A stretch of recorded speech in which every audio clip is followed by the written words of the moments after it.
Hello everyone, welcome back to my channel. So today I'm going to teach you genetics and since it's a very long chapter तो इसको दो parts में करेंगे. ये part 1 है, part 2 बहुत जल्दी आ जाएगा. तो जो बच्चे न्यू है इस चैनल पे प्लीज़ चैनल को सब्सक्राइब कर दो और मेरा टेलीग्राम चैनल ज्वाइन कर लो. वहाँ पे आपको इस लेक्चर के सारे नोट्स मिल जाएंगे और मेरे टेलीग्राम चैनल पे टारगेट सीरीज़ भी चल रही है जहाँ पे मैं आपको टारगेट्स प्रोवाइड कर रही हूँ.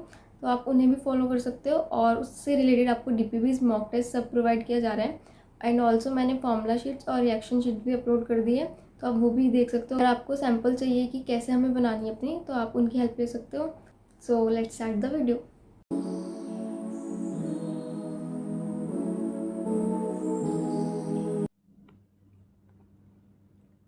तो देखो, जेनेटिक्स में सबसे पहले दो वर्ड्स आते हैं, इनहेरिटेंस और वेरिएशन. तो इनहेरिटेंस क्या होता है? वो कैरेक्टर्स जो हमारे पेरेंट्स से हम में आए हैं, ठीक है, वो कैरेक्टर्स जो पेरेंट्स से ऑफस्प्रिंग में पास होते हैं उसे इनहेरिटेंस कहते हैं. और वेरिएशन, देखो अब हम अपने पेरेंट्स से एकदम 100% तो सेम है नहीं, हम सिमिलर है बट सेम नहीं है, ठीक है, थोड़ी बहुत वेरिएशंस है सब में. तो वो degree by which progeny differs from parents उसे वेरिएशन कहते हैं. तो जो इनहेरिटेंस क्या होता है? वो कैरेक्टर्स जो पास होते हैं और वेरिएशन जिस डिग्री से हम वेरी करते हैं, ठीक है. और इनहेरिटेंस जो होती है वही हेरिडिटी की बेसिस होती है. तो वैसे तो इस चैप्टर में इनहेरिटेंस और हेरिडिटरी इन दोनों को इंटरचेंजेबली यूज़ किया जाएगा, बट अभी के लिए आप बस इतना जान लो कि हेरिडिटी एक ब्रॉड टर्म है जिसका बेसिस एक इनहेरिटेंस है, ठीक है. इनहेरिटेंस बेसिस है हेरिडिटरी की. सो अब नेक्स्ट देखो, ये सब आपके इंट्रोडक्शन वाले पेज में ही लिखा हुआ है, ठीक है. एसेक्सुअल रिप्रोडक्शन जो है, प्रोजेनिस होती है वो सिंगल पेरेंट से प्रोड्यूस होती है, ठीक है. तो उनमें मॉर्फोलॉजिकली और जेनेटिकली वो एकदम सिमिलर होते हैं अपने पेरेंट्स से, उनमें कोई वेरिएशन नहीं आती. और ऐसे प्रोजेनिस को, ऐसे ऑफस्प्रिंग्स को क्लोन्स बोला जाता है, ठीक है. और सेक्सुअल रिप्रोडक्शन में स्पीशीज़ तो सेम रहती है. फॉर एग्जांपल मैंगो प्लांट में रिप्रोड्यूस करेगा तो मैंगो प्लांट ही बनेगा, ठीक है. बट उसमें कैरेक्टरिस्टिक्स में वो डिफ़र करते हैं, वेरिएशन आती है थोड़ी बहुत, ठीक है. तो एसेक्सुअल रिप्रोडक्शन में कोई वेरिएशन नहीं होती, सेक्सुअल रिप्रोडक्शन से ही वेरिएशन आती है. तो दिस इज़ रिटन हेयर कि ह्यूमंस को 8000 टू 1000 BC से ही पता था कि जो वेरिएशंस है वो सेक्सुअल रिप्रोडक्शन की वजह से हो रही है, ठीक है. तो उन्होंने क्या किया, उन्होंने प्लांट्स और एनिमल्स लिए, ठीक है, और उन्हें सेलेक्टिवली ब्रीड कराया. इस सब के बारे में आप आगे वाले चैप्टर में ज़्यादा अच्छे से पढ़ोगे, ठीक है. बट अभी के लिए जान लो कि ऐसे प्लांट्स और एनिमल्स प्लांट्स उन्होंने सेलेक्ट किए जिनमें वो कैरेक्टर्स हो जो उन्हें चाहिए, ठीक है. दो प्लांट्स ले लिए जिसमें डिज़ायरेबल कैरेक्टर है, उन्हें ब्रीड कराया ताकि एक प्लांट बने जिसमें वो सारे, उसमें सारे डिज़ायरेबल कैरेक्टर्स हो, ठीक है. आप समझ पा रहे हो? एक प्लांट लिया जिसमें एक डिज़ायरेबल कैरेक्टर है, दूसरा लिया जिसमें एक और है, उन दोनों को ब्रीड कराया सेलेक्टिवली और ऐसा ऑर्गेनिज्म बनाया जिसमें दोनों वो डिज़ायरेबल कैरेक्टर्स हमारे आ जाए, ठीक है. इसमें एग्जांपल भी दे रखा है, जैसे साहिवाल काउज इन पंजाब में ये सिलेक्टिवली ब्रीडिंग से ही बनी है. सो हमारे एंसेस्टर्स को पता था इनहेरिटेंस ऑफ कैरेक्टर्स और वेरिएशन के बारे में, बट ये होता कैसे, इसके पीछे साइंटिफिक बेसिस क्या है इसके बारे में उन्हें नहीं पता था, ठीक है. तो अब वही अभी इस चैप्टर में पढ़ना है. सो फाइनल स्टार्ट करते हैं. तो स्टार्ट होता है ग्रेगर मेंडल से, जो कि फादर ऑफ जेनेटिक्स है, ठीक है. उन्होंने क्या किया, जो उन्होंने एक्सपेरिमेंट किया इसके बारे में भी पूरा डिटेल में पढ़ना है, बट अभी समझो उन्होंने हाइब्रिडाइजेशन एक्सपेरिमेंट किया, ठीक है. इसमें क्या किया वो भी आगे आएगा. तो उन्होंने हाइब्रिडाइजेशन एक्सपेरिमेंट किया गार्डन पीस पे 7 साल तक, ठीक है. ये ईयर याद रखना बहुत इंपॉर्टेंट है, 1856 टू 1863. इन 7 सालों में उन्होंने गार्डन पीस पे एक हाइब्रिडाइजेशन एक्सपेरिमेंट किया और उन्होंने लॉज ऑफ इनहेरिटेंस दिए लिविंग ऑर्गेनिजम्स में. लिविंग ऑर्गेनिजम्स में इनहेरिटेंस कैसे होती है उसके लॉज दिए. और फर्स्ट टाइम इन्होंने बायोलॉजी में स्टैटिस्टिकल एनालिसिस और मैथमेटिकल लॉजिक को अप्लाई किया. तो लेट्स सी उन्होंने क्या किया, बहुत लार्ज सैम्पलिंग साइज लिया. उससे क्या बेनिफिट हुआ कि ज़्यादा सैम्पल्स लिए, जो डेटा आया उसकी क्रेडिबिलिटी इंक्रीज हो गई, ठीक है. तो मेंडल ने एक्सपेरिमेंट्स किए, उससे कुछ इन्फ्लुएंसेस आए, कुछ कंक्लूजन्स आए, ठीक है. फिर उन्होंने वही एक्सपेरिमेंट्स दूसरी जनरेशन पे किए तो वही सेम आए. तो मतलब कंफर्म हो गया कि वो इन्फ्लुएंसेस जो है वो हर जनरेशन पे आ रहे हैं. तो उससे ये प्रूव हुआ कि इनहेरिटेंस के कुछ जनरल रूल्स है, ठीक है. इनहेरिटेंस जब भी होती है कुछ रूल्स है जो वो फॉलो करती है, ऐसा नहीं है कि कभी भी कुछ भी हो जाएगा. अनसब्सटेंशिएटेड आइडियाज़ नहीं है, ठीक है. नाउ भी दो टर्म्स आते हैं, करेक्टर और ट्रेट्स. इस पर बहुत ज़्यादा कन्फ्यूज़न होती है, तो अब ध्यान से सुनो. करेक्टर क्या होता है? एक हेरिटेबल फीचर है, ठीक है, जैसे हाइट. तो वो फीचर जो हम अपने पेरेंट्स से इनहेरिट कर सकते हैं, उसे कहते हैं कैरेक्टर। जैसे हाइट हो गया, हम अपने पेरेंट्स से इनहेरिट करते हैं, ठीक है। तो हाइट जो है वो जेनेटिकली डिपेंड करती है कि हमारी हाइट कैसी होगी, वो जेनेटिकली भी डिपेंड करती है हमारे पेरेंट्स की हाइट कैसी है, ठीक है। तो वहाँ पे कैरेक्टर एक हेरिटेबल फीचर होता है। अब ट्रेट क्या होता है, वो कैरेक्टर की फॉर्म होती है, ठीक है। जैसे हाइट है, हाइट अब टॉल भी हो सकती है, ड्वार्फ भी हो सकती है, हाइट की 2 फॉर्म होती है। तो ये दोनों क्या है, ट्रेड्स है। Height is a character, but अब हाइट टॉल होगी या ड्वार्फ होगी वो ट्रेट होता है, ठीक है। तो ट्रेट है करेक्टर की form, trait. Now let's come to this. देखो वैसे तो ये सब जो लिखा है ना एनसीईआरटी में बहुत आगे लिखा है, ठीक है, बट मैं पहले पढ़ा रही हूँ बिकॉज इसे अभी पढ़ लोगे तो फिर जो हाइब्रिडाइजेशन एक्सपेरिमेंट है वो अच्छे से समझ में आ जाएगा, वरना काफ़ी प्रॉब्लम होगी। तो अब ये समझो, मेंडल ने जब अपने एक्सपेरिमेंट्स किए तो उसके बाद उन्होंने बोला कि कुछ है ऐसा जो पेरेंट्स और ऑफस्प्रिंग में पास हो रहा है अनचेंज होकर और स्टेबली, ठीक है, एकदम स्टेबली वो पास हो रहा है, उसे उन्होंने बोला फैक्टर्स। आज के टाइम पे हम उसे जीन्स बोलते हैं। तो मेंडल ने ये कहा कि कुछ है जो पेरेंट्स और ऑफस्प्रिंग में पास हो रहा है बिना चेंज हुए, उसे फैक्टर्स कहते हैं, हम उसे जीन्स बोलते हैं। और जीन्स क्या होती है, यूनिट ऑफ इनहेरिटेंस होती है, ठीक है। जीन्स में इंफॉर्मेशन होती है जो रिक्वायर्ड होती है to express a particular trait. अब इस मतलब क्या हुआ कि जैसे हाइट का है तो हाइट टॉल होगी या डॉर्फ होगी, जीन्स में ही होगा, ठीक है। तो टॉल हाइट होनी है, डॉर्फ हाइट होनी है, इसका जो इन्फॉर्मेशन है वो जीन्स कंटेन करते हैं। और ठीक है, अब आते हैं नेक्स्ट अलील। अलील क्या होता है, लेट्स सी हियर। हाइट है, हाइट एक कैरेक्टर है, कैरेक्टर को कौन कंट्रोल करता है, जीन कंट्रोल करता है, ठीक है। अब हाइट टॉल होगी या डॉर्फ होगी, ये दो मतलब हाइट के फॉर्म्स है, ट्रेट्स है ये, ठीक है। अब ट्रेट्स को कौन कंट्रोल करेगा, अलील कंट्रोल करेगा, ठीक है। आई होप आप समझ पा रहे होंगे। हाइट एक कैरेक्टर है जिसको जीन कंट्रोल करता है और जो उसके ट्रेट्स होते हैं उसको अलील कंट्रोल करता है। तो अलील क्या है, अलील स्लाइटली डिफरेंट फॉर्म है सेम ही जीन की, वही हाइट का जीन है, उसकी 2 फॉर्म्स हो गई, कैपिटल डी और स्मॉल डी, तो उसे अलील्स कहते हैं इन दोनों को। अलील एक ही जीन की डिफरेंट फॉर्म्स होती है जो कि स्लाइटली डिफरेंट होती है और वो एक पर्टिकुलर ट्रेट को कंट्रोल करती है। तो देखो इधर यही लिखा है, अलील्स क्या होते हैं, jeans which code for a particular traits, ठीक है।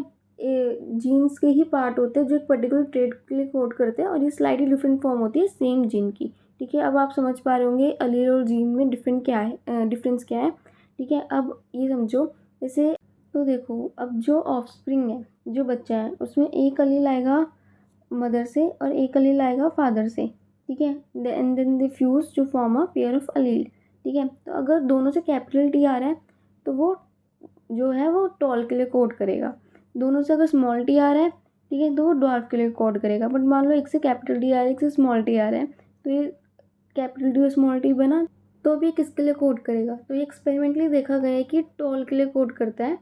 तो देखो सेकेंड वाली सिचुएशन में देखो, इसमें कैपिटल टी स्मॉल टी दोनों प्रेजेंट थे, ठीक है। सिर्फ टॉल ही एक्सप्रेस हुआ, डॉर्फ नहीं हो पाया। तो वो अलील जो दूसरे की प्रेजेंस में भी खुद को एक्सप्रेस कर पा रहा है, ठीक है, डॉर्फ भी प्रेजेंट है बट वो सिर्फ टॉल एक्सप्रेस हो रहा है, ठीक है। तो वो अलील जो दूसरे की प्रेजेंस में खुद को एक्सप्रेस कर पा रहा है उसको हम डोमिनेंट अलील बोलते हैं, और जो सप्रेस हो जाता है उसे हम रिसेसिव अलील बोलते हैं। तो डोमिनेंट और रिसेसिव का कंसेप्ट आपको क्लियर होना चाहिए, ठीक है। तो मैं फिर से बता देती हूँ, वो अलील जो दूसरे की प्रेजेंस में खुद को एक्सप्रेस कर पा रहा है, दूसरे को सप्रेस कर पा रहा है, उसे डोमिनेंट अलील बोलते हैं। और जो दब रहा है, जो नहीं एक्सप्रेस हो रहा, उसे रिसेसिव बोलते हैं। तो अब यहाँ पे आते हैं डोमिनेंट और रिसेसिव के कंसेप्ट पे। देखो आपको डोमिनेंट और रिसेसिव का कंसेप्ट तो क्लियर हो चुका है, ठीक है, कि डोमिनेंट हम किस बेसिस पे बोल रहे हैं और रिसेसिव किस बेसिस पे बोल रहे हैं। अब आती है बारी कि मतलब आपके दिमाग में क्वेश्चन आ रहा होगा कि हमें कैसे पता चलेगा कि कौन सा डोमिनेंट है कौन सा रिसेसिव है, ठीक है। तो ये एक्सपेरिमेंटली देखा जाता है, आपकी जो बुक में कुछ एग्जांपल्स दे रखे हैं आपको वही याद करना, उससे बाहर नहीं जाना, ठीक है। वही आपको याद रखना है कि कौन डोमिनेंट है कौन रिसेसिव है। जैसे टॉल और डॉर्फ में मैंने बताया कि टॉल डोमिनेंट है, ठीक है, और डॉर्फ रिसेसिव है, ठीक है। ऐसे ही और भी है, अभी वो टेबल दिखाऊंगी पूरी, तो वो टेबल आपको याद रखनी है। अब इनको लिखने का तरीका समझो, लिखते कैसे हैं। देखो टॉल है, ठीक है, टी से स्टार्ट होता है तो उसको हम कैपिटल टी से लिखेंगे। बट अब ड्वार्फ है उसको हम डी से नहीं लिखेंगे, इस तरह ना, क्योंकि कन्फ्यूज़न क्रिएट हो जाएगी। तो ये तरीका है लिखने का। जैसे डोमिनेंट को स्टार्ट होता है वो टी से, टॉल है तो उसको हमने लिखा कैपिटल टी से। बट ड्वार्फ को हम डी से ना लिख के स्मॉल टी से लिखेंगे और ये शो करेंगे इट्स अ रिसेसिव। सेम मान लो येलो कलर, ठीक है, जो आपका सीड कलर में आ जाता है, जो डोमिनेंट है, जो अभी इसके बारे में आगे बात होगी। तो येलो कलर डोमिनेंट है, तो वाई से स्टार्ट हो रहा है, तो उसको लिखेंगे हम कैपिटल वाई से। बट इसका ही रिसेसिव ग्रीन कलर जो कि रिसेसिव है, इसको हम स्मॉल वाई से लिखेंगे, ठीक है। तो आपको लिखने का तरीका क्लियर हो गया होगा। जो भी आपका डोमिनेंट है उसका फर्स्ट अल्फ़ाबेट आपको कैपिटल से लिखना है इन केस ऑफ डोमिनेंट, और रिसेसिव में उसी को आपको स्मॉल से लिखना है। तो ये इनका लिखने का तरीका है। अब आ जाओ इस पर, होमोजाइगस और हेटेरोजाइगस ये क्या होते हैं। तो अभी मैंने बताया एक एलील आपके मदर से आएगा, एक फादर से आएगा, वो कंबाइन हो जाएंगे और वो पेयर ऑफ एलील बना लेंगे। अगर दोनों से सेम आ रहे हैं तो होमोजाइगस बनेगा, ठीक है। मतलब अगर सेम पेयर है आपका, टी कैपिटल टी या फिर स्मॉल टी स्मॉल टी, ठीक है। बट इन केस दोनों से अलग आ रहे हैं, एक से कैपिटल टी एक से स्मॉल टी, और ये पेयर बना है, तो उसको हेटेरोजाइगस बोलते हैं, ठीक है। तो यानी सिंपल, अगर दोनों सिमिलर एलील्स प्रेजेंट है पेयर में तो उसे होमोजाइगस बोलेंगे, अगर डिफरेंट एलील प्रेजेंट है एक पेयर में तो उसे हेटेरोजाइगस बोलेंगे। सिंपल डेफिनेशन है, ठीक है। अब एक आती है टर्म ट्रू ब्रीडिंग, इसे समझो ये क्या होती है। देखो ये टॉल प्लांट है, इसमें क्या होता है, ट्रू ब्रीडिंग में सेल्फ पॉलिनेशन होती है, ठीक है। टॉल प्लांट है, उसको हमने टॉल प्लांट के साथ पॉलिनेट किया, ठीक है। टॉल प्लांट बना, फिर टॉल प्लांट के साथ उसे पॉलिनेट किया, टॉल प्लांट बना, फिर टॉल प्लांट के साथ उसे पॉलिनेट किया, ठीक है। टॉल प्लांट बना, तो ऐसे ऐसे सेल्फ पॉलिनेशन कराई गई, बार बार टॉल प्लांट के साथ उसे क्रॉस कराया गया, ठीक है। टॉल प्लांट बनता चला गया, तो ये जो लास्ट में बना है, ठीक है, ये प्लांट स्टेबल हो गया है इस करेक्टर के लिए, टॉल करेक्टर के लिए। तो ऐसे प्लांट को बोलेंगे ट्रू ब्रीडिंग पी लाइन, ठीक है। तो वो प्लांट जिसने बहुत बार सेल्फ पॉलिनेशन कर लिया और वो उस करेक्टर के लिए स्टेबल हो चुका है, उसे बोलेंगे ट्रू ब्रीडिंग पी लाइन। तो अब मेंडल ने अब एक्सपेरिमेंट में क्या किया, अब उसका एक्सपेरिमेंट पढ़ते हैं। तो उन्होंने क्या किया, 7 करेक्टर लिए, ठीक है। यानी फिर कितने ट्रेड्स हो गए, एक करेक्टर के 2 ट्रेड्स होते हैं, एक डोमिनेंट ट्रेड एक रिसेसिव ट्रेड, ठीक है। तो ऐसे एक करेक्टर के 2 होते हैं, तो उन्होंने 7 करेक्टर लिए, कितने ट्रेड हो गए, 14 ट्रेड्स हो गए।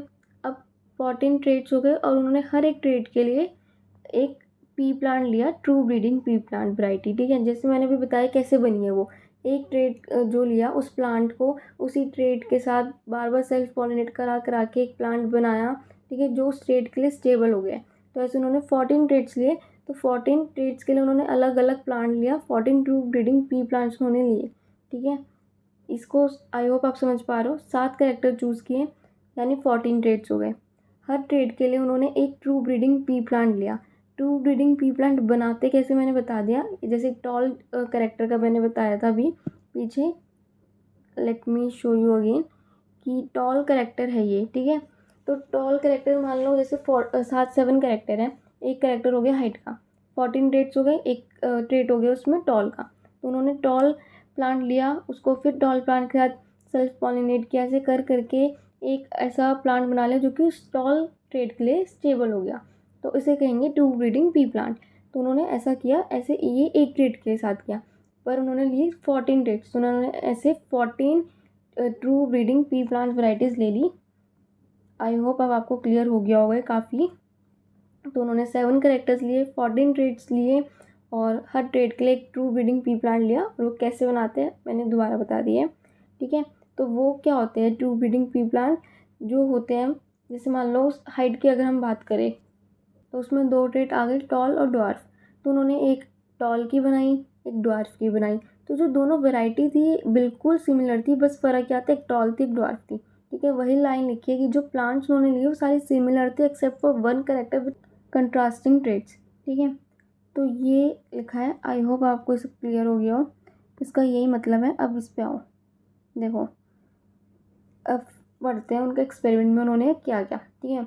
समझ गए, सबसे पहले उन्होंने 7 कैरेक्टर चूज़ किए, 14 ट्रेड्स लिए, उसके 14 पी प्लांट वैराइटीज़ ली, ठीक है। अब आगे क्या किया, पर हाँ एक चीज़ मैं भूल गई पीछे, ये टेबल 7 कैरेक्टर्स लिए कौन से, बहुत इंपॉर्टेंट है ये, ठीक है। ये सबको याद करने हैं, ये टेबल दे रखी है, ये 7 कैरेक्टर्स उन्होंने ये लिए थे, stem height, flower colour, flower position, pod shape, pod colour, seed shape, seed colour. ये 7 आपको कैरेक्टर्स याद रखने हैं और इनकी कंट्रास्टिंग ट्रेड्स भी, ठीक है। हाइट में टॉल ड्वार्फ, कलर में वायलेट या वाइट, पोजीशन में एक्सिल या टर्मिनल, शेप में इन्फ्लेटेड या कंस्ट्रक्टेड, पोर्ट कलर में ग्रीन या येलो, शेप में राउंड या रिंकल्ड, और कलर में येलो या ग्रीन। अब इसमें से डोमिनेंट कौन सा है और रिसेसिव कौन सा है ये भी आपको जानना है। तो वो इस टेबल में दे रखा है, ये टेबल। यहाँ से आपको ये पता लगेगा कि कौन सा ट्रेड आपका डोमिनेंट है और कौन सा रिसेसिव है। ठीक है, तो आपको ये लर्न करना है डोमिनेंट ट्रेड्स कौन से हैं, रिसेसिव कौन से हैं। तो ये पूरा मतलब ये वाला आपको पूरा लर्न कर लेना ही हो जाएगा। सारे कैरेक्टर्स हो गए आपके, डोमिनेंट ट्रेड, रिसेसिव ट्रेड, ये याद कर लेना। और बाकी इसके मैं एक बार समझा भी देती हूँ।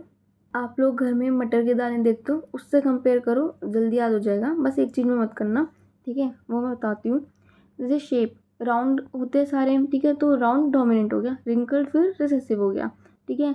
उसके बाद आप आ जाओ पोर्ट शेप में, ठीक है, ऐसे फुल होते हैं तो ये डोमिनेंट हो गया, कंस्ट्रिक्टेड कम होते हैं तो वो रिसेसिव हो गया, ठीक है। पोर्ट कलर ग्रीन होते तो डोमिनेंट हो गया, और येलो होते तो वो रिसेसिव हो गया, ठीक है। उसके बाद स्टेम हाइट, वो तो टॉल और डॉर्फ आपको मैंने बता ही दिया डोमिनेंट और रिसेसिव में। और फ्लावर पोजीशन एक्सियल आपका डोमिनेंट होगा और टर्मिनल आपका रिसेसिव होगा। सो आप इसको ऐसे ले सकते हो कि अगर टर्मिनल पे फ्लावर होता है तो फिर हाइट रुक जाएगी स्टेम की, तो फिर ये रिसेसिव हो गया, और एक्सियल पे होगा तो प्लांट ग्रो करता रहेगा तो ये डोमिनेंट हो गया, ठीक है। और उसके बाद फ्लावर कलर आप ले लो वायलेट, डोमिनेंट, और रिसेसिव आपका वाइट, तो थोड़ा सा याद कर लेना। बाकी सीड कलर में इसमें मैंने कहा था ना, सीड कलर जैसे आप घर में मटर के दाने देखते हो ग्रीन होते हैं तो आपको लगेगा ग्रीन डोमिनेंट है, बट यहाँ उल्टा है, यहाँ येलो डोमिनेंट है और ग्रीन रिसेसिव है। तो एक जगह आपको कंफ्यूज नहीं होना है, ठीक है। वहाँ पे कलर में आपको येलो डोमिनेंट लेना है और ग्रीन रिसेसिव लेना है सीड कलर में। और वही अगर बात आएगी पॉड कलर की तो वहाँ ग्रीन डोमिनेंट है और येलो रिसेसिव है। तो ये दो जगह आपको थोड़ा सा ध्यान रखना है, बिकॉज यहाँ बहुत कन्फ्यूज़न होती है, तो इन दो जगह कन्फ्यूज़ नहीं होना है। पोर्ट कलर आपका वही रहेगा जो आप नॉर्मल देखते हो, बट सीड कलर आपका डिफरेंट है, अपोजिट है, ठीक है। तो यहाँ आप थोड़ा सा संभल के याद रखना इस चीज़ को। अब उसके बाद आ जाओ मेन जो मैं बता रही थी। तो ये समझ में आ गया आपको, मेंडल ने 7 कैरेक्टर्स चूज़ किए, 2 अपोजिंग ट्रेड्स से सबके, तो 14 ट्रेड्स हो गए, सबकी ट्रू ब्रीडिंग पीप लाइन्स बनाई, एंड देन उनमें क्रॉस पॉलिनेशन या आर्टिफिशियल पॉलिनेशन करवाया। अब ये देखो कैसे करवाई, तो देखो एक आपकी, अब हम हाइट का ही लेके चल रहे हैं, ठीक है। सो बेसिकली ज़्यादातर आपका हाइट यूज़ होता है एग्जाम्पल्स में। तो अब देखो मैंने बोला कि 14 ट्रू ब्रीडिंग प्लांट्स ले ली और उनके बीच में क्रॉस पॉलिनेशन या आर्टिफिशियल पॉलिनेशन कराई। तो हाइट का अगर हम लेके चले तो एक टॉल के लिए इन्होंने true breeding P plant variety और एक ऐसी डॉर्फ के लिए, ठीक है। तो अब क्या किया, इनके बीच में कराई क्रॉस पॉलिनेशन। तो अब क्रॉस पॉलिनेशन के लिए अभी जो टॉल है यहाँ से 2 गैमेट्स आएंगे, 2 अलील्स बने, कैपिटल टी, यहाँ से 2 बने डॉर्फ से, ठीक है। मतलब गैमेट्स बने तो दोनों में एक अलील गया। तो अब दोनों क्योंकि सेम है, कैपिटल टी और स्मॉल टी, तो यहाँ से हम एक कैपिटल टी लिख सकते हैं बस, और यहाँ से हम एक स्मॉल टी लिख सकते हैं, ठीक है।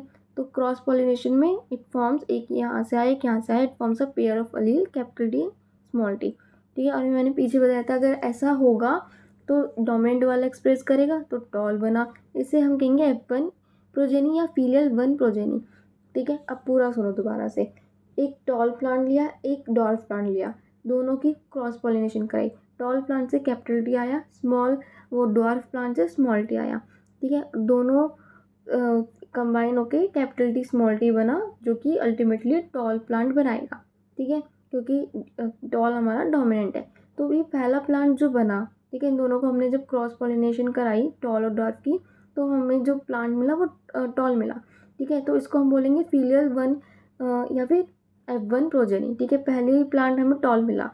तो अब क्या किया, एक और ऐसा प्लांट लाए, मतलब एक और दोबारा से इन्होंने दूसरे इन 2 प्लांट्स को क्रॉस किया, एंड देन फिर से कैपिटल टी स्मॉल टी बना जो कि टॉल हुआ, और इन दोनों को फिर पॉलिनेशन कराई, मतलब सेल्फ पॉलिनेशन कह सकते हैं इसको, क्योंकि कैपिटल टी स्मॉल टी की सेम उसी की जैसे प्लांट से पॉलिनेशन कराई जा रही, तो सेल्फ पॉलिनेशन कराई गई, ठीक है। और अब क्या मिला, ये 2 कैपिटल टी स्मॉल टी है, इन्होंने 2 अलील्स बनाए, ठीक है, कैपिटल टी स्मॉल टी। पर अब क्योंकि अलील्स अलग अलग है तो हम किसी से एक नहीं ले सकते, ठीक है। पिछली बार केस में क्या था, टॉल वाला मतलब बनाएगा तो वो भी 2 अलील्स, बट क्योंकि वो सेम टाइप के होंगे तो हमने उसे कैपिटल टी लेके चल गए थे हम, ठीक है। ऐसे ही हमने डॉर्फ में क्या किया था, 2 बनाएगा 2 स्मॉल टी, बट क्योंकि सेम टाइप के तो हमने एक स्मॉल टी लेके हमने अपना एक्सपेरिमेंट के वो बना लिए। बट इस बार ये अलग अलग बना रहे हैं, capital D small D, capital D small T. तो इस केस में हमें पुनेट स्क्वायर बनाना होगा। अब पुनेट स्क्वायर कैसे बनता है, एक साइड पे मेल के एलील्स लिखो, एक साइड पे फीमेल के एलील्स लिखो, ठीक है। सपोज दिस, ये वाली जो है आपका प्लांट, ये आपका मेल है, जस्ट सपोज, ठीक है, and this is female, just suppose, ठीक है। इसमें ऐसा कुछ नहीं है। तो एक साइड पे हमने मेल का कैपिटल डी लिख दिया, स्मॉल डी लिख दिया, एक साइड पे फीमेल के लिए कैपिटल डी स्मॉल डी लिख दिया। अब इन दोनों के बीच में हमने कराई, इन दोनों के हमने वो कराई, सेल्फ पॉलिनेशन कराई है। तो इन दोनों को कंबाइन करके लिखना है।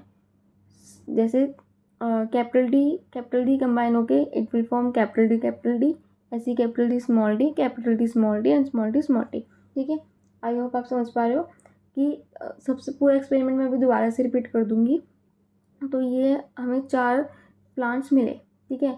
अब 4 प्लांट्स में से इनमें से ये वाला प्लांट, ठीक है, जो स्मॉल टी है, सिर्फ यही प्लांट आपका ड्वार्फ होगा, क्योंकि एक तो कैपिटल डी है और बाकी के 2 कैपिटल डी स्मॉल टी है, तो वो भी अल्टीमेटली टॉल के लिए कोड करेंगे। तो ये तीनों आपके टॉल बन जाएंगे। तो अब मैं पूरा एक्सपेरिमेंट फिर से रिपीट कर रही हूँ, ध्यान से सुनो। Let me erase all this, तभी अच्छे से समझ में आ पाएगा, ठीक है।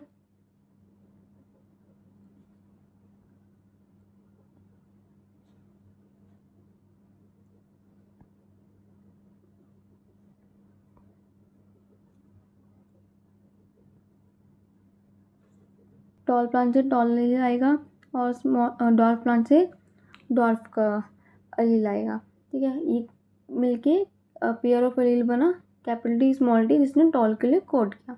यहाँ तक क्लियर था। अब आगे का इसमें क्या कराया, फिर इसके बाद सेल्फिंग कराई, ठीक है।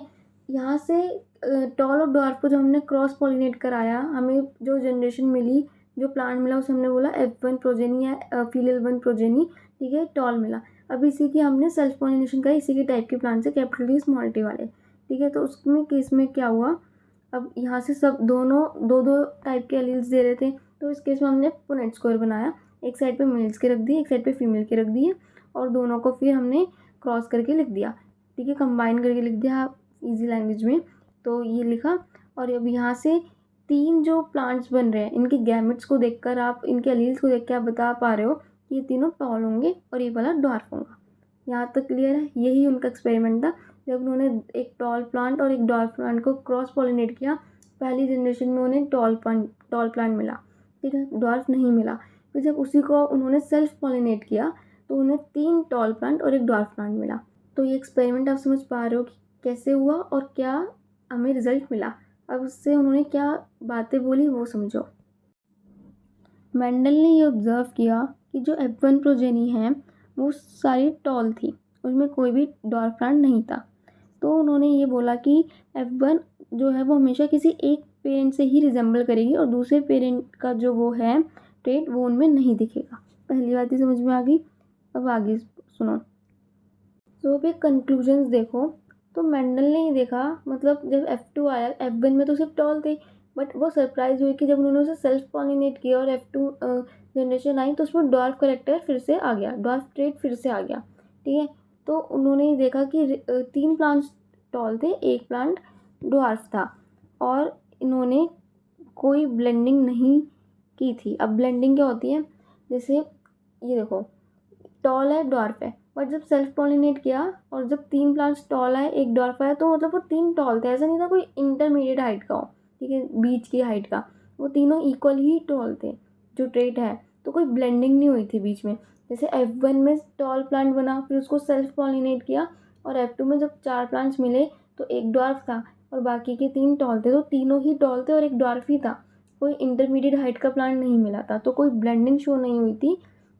तो पहली दूसरी चीज़ ये, F1 में उन्होंने फिर बोला कि एक ही ट्रेट आएगा, ठीक है, F2 में दोनों ट्रेट्स आ जाएंगे। अब इसका ये बहुत इंपॉर्टेंट है, फिनोटाइपिक रेशो और जीनोटाइपिक रेशो। ये समझो, फिनोटाइपिक रेशो क्या होता है कि फिनोटाइप्स किस रेशो में, जैसे हाइट का कैरेक्टर है, तो 2 आपके वो है ट्रेट्स, टॉल या फिर डॉर्फ।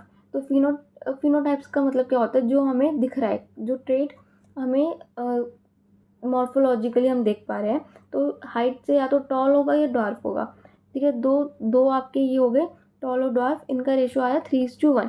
3 प्लांट्स आपके टॉल थे, एक आपका डॉर्फ था।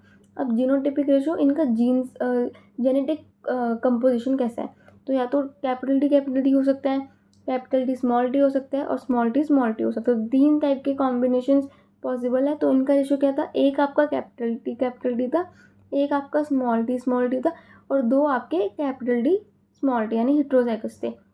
मैं एक बार फिर से पूरा रिपीट कर देती हूँ। तो शुरू से देखो, F1 में एक ही ट्रेट आया, F2 में दोनों ट्रेट आए, ठीक है। उसमें 3 प्लांट्स टॉल आए, 1 प्लांट डॉर्फ आया, कोई ब्लेंडिंग नहीं हुई, सब इक्वली टॉल थे और वो डॉर्फ ही था, कोई इंटरमीडिएट हाइट का नहीं मिला। फिनोटिपिक रेशियो जो हम देख पाए या तो टॉल होगा या डॉर्फ होगा, तो 3:1 मिला क्योंकि 3 प्लांट्स टॉल मिले, 1 प्लांट हमें डॉर्फ मिला। जीनोटिपिक रेशियो जो जेनेटिक कंपोजिशन है 3 टाइप की पॉसिबल है, इसका रेशियो है 1:2:1, ठीक है। ये कैसा है मैंने आपको दिखा दिया। तो आपको ये वाला एक्सपेरिमेंट क्लियर हो गया होगा। इसको मैं रब कर देती हूँ, बहुत ही बुरा लग रहा है, ठीक है। अब नेक्स्ट पे चलते हैं। देखो यहाँ तक आपका हो गया है, ये जो लिखा है ये सब वही लिखा है जो मैंने उसे सिंपल लैंग्वेज में करके कंक्लूजन्स लिख दिया है, पूरा वही लिखा हुआ है, मैंने हाईलाइट भी कर दिया। आप इसे एक बार खुद से पढ़ लेना। नाउ इस पे आओ, ठीक है। तो देखो हम यहाँ पे एक ही कैरेक्टर को डिस्कस कर रहे हैं हाइट के। तो ये जो बना है हमारा कैपिटल टी स्मॉल टी, हमने डॉर्फ को क्रॉस कराया, जो मिलेगा of course that's a hybrid, ठीक है। तो जो हाइब्रिड है ये एक ही कैरेक्टर का हाइब्रिड है, ठीक है। हमने हाइट को ही लेके चले हैं, तो हाइट एक कैरेक्टर है, तो उसको जो ये बना है कैपिटल टी स्मॉल टी, इसको हम बोलेंगे mono hybrid. It's a hybrid and because it is एक ही कैरेक्टर का हाइब्रिड है तो उसे हम बोलेंगे मोनो हाइब्रिड। और इसलिए जो क्रॉस है कैपिटल टी और स्मॉल टी के बीच में, ठीक है, कैपिटल टी और स्मॉल टी के बीच का जो क्रॉस है जिससे हमें मोनो हाइब्रिड मिल रहा है उसे हम बोलेंगे मोनो हाइब्रिड क्रॉस, ठीक है। That's it. तो ये लिखा है यहाँ पर कि जैसे फॉर एग्जांपल ये कैपिटल टी स्मॉल टी है, ठीक है। अब ये जब अपने गैमेट्स प्रोड्यूस करेगा तो जो दोनों अलील से ही सेग्रीगेट हो जाएंगे, जो कि हम अब तक करते आ रहे हैं, ठीक है। कैपिटल टी अलग हो जाएगा, स्मॉल टी अलग हो जाएगा। तो गैमेट फॉर्मेशन के टाइम पे जो दोनों अलील से ये सेग्रीगेट हो जाते हैं, अलग हो जाते हैं और एक गैमेट में एक ही अलील जाता है, ठीक है। तो एक गैमेट के अंदर एक अलील होता है, ये हम ऑलरेडी करते आ रहे हैं, वही यहाँ पे लैंग्वेज में लिखा है। बाकी पुनेट स्क्वायर का ध्यान रखना, ठीक है। हम कौन सा स्क्वायर बनाते हैं, पुनेट स्क्वायर, थोड़ा सा इनके बारे में लिखा है, एक बार रीड मार लेना। सो नाउ दिस, यहाँ पे वहीं पे पूरा जो क्रॉस मैंने अभी बनाया था वही आपकी एनसीईआरटी में बनाया हुआ है, आप ये रीड देख सकते हो, ये भी सेम ये दोनों। तो फिनोटिपिक रेशियो आपका आता है 3:1 और जीनोटिपिक रेशियो आता है 1:2:1, ठीक है। और ये पुनेट स्क्वायर है, तो ये पूरा एक बार देख लेना, सेम वही है जो हमने अभी किया है। नेक्स्ट दिस, तो ये आपको बस ये लिखा है कि मेल और फीमेल के लिए कौन से सिम्बल्स यूज़ किए जाते हैं। तो ये वाला सिंबल आपका फीमेल के लिए और ये वाला आपका मेल के लिए, तो ये देख लेना। बाकी सब ऑलरेडी मैं बता चुकी हूँ। Now let's come to this. तो ये मैंने आपको बता दिया कि एक आपका कैपिटल टी होगा, 2 आपके कैपिटल टी स्मॉल टी होंगे और एक आपका स्मॉल टी होगा, ठीक है। फिनोटिपिक रेशियो 3:1 है, जीनोटिपिक रेशियो 1:2:1 है, ठीक है। अब आप बाहर से देख के नहीं पहचान सकते कि कौन सा कैपिटल टी है और कौन सा कैपिटल टी स्मॉल टी है, ठीक है। मतलब बाहर से तो आपको दोनों सेम टॉल ही दिख रहे हैं ना, इसमें आप फ़र्क नहीं बता सकते कि कौन सा आपका प्योर टॉल और कौन सा आपका हेटेरोजाइगस टॉल है। तो इसको आप कैसे पता लगाओगे, इसको पता लगाने का एक ही तरीका है, वो है टेस्ट क्रॉस। अब टेस्ट क्रॉस के बारे में पढ़ते हैं।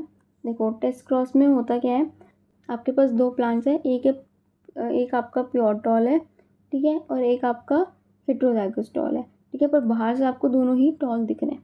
अब क्या करो, दोनों को आप क्रॉस करा दो स्मॉल टी यानी ड्वार्फ प्लांट से, ठीक है। अब इसका आप क्या करोगे, पुनेट स्क्वायर बनाओ। यहाँ से कैपिटल टी आया, वहाँ से स्मॉल टी आया, ठीक है। इनको आप करके खुद से देखना सारे के क्रॉस, ठीक है, तब अच्छे से क्लियर होगा, ठीक है। तो करोगे तो सारे आपके हेटेरोजाइगस टॉल बनेंगे, तो यानी सारे आपके टॉल आएंगे, ठीक है। तो क्या आया, आपने जब प्योर आपके पास एक प्लांट है, आपको नहीं पता क्या है, तो लेट्स सपोज कि वो कैपिटल टी है, तो जब आप उसको डॉट से क्रॉस कराओगे तो उसका रिजल्ट क्या आएगा कि सारे आपको टॉल मिलेंगे। क्यों मिलेंगे ये आप देख सकते हो, एक यहाँ से कैपिटल टी आएगा, यहाँ से स्मॉल टी आएगा, तो अल्टीमेटली सारे हेटेरोजाइगस टॉल बन जाएंगे।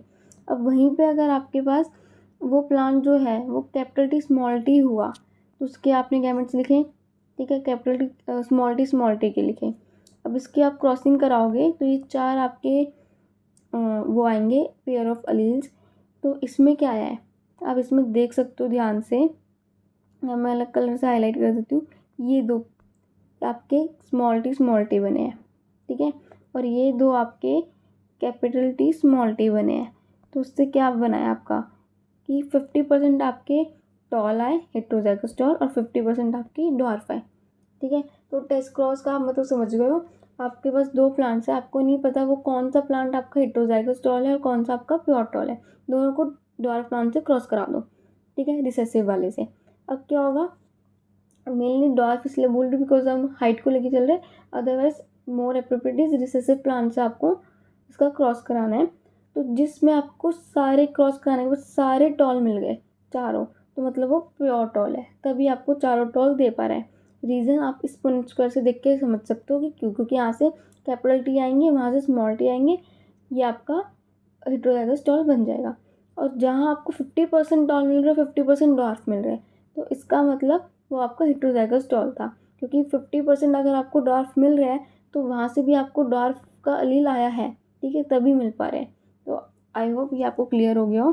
तो this is all about test cross, और ये आपको एनसीईआरटी में यहाँ लिखा हुआ मिल जाएगा सारा, यहाँ पे this is all written about test cross जो मैंने हाईलाइट करा हुआ है, और इसका डायग्राम भी बना हुआ है जिससे आप और अच्छे से समझ सकते हो, ठीक है। तो ये डोमिनेंट फिनोटाइप है आपका, लेट्स सी इन्होंने डब्ल्यू ले रखा है, ठीक है।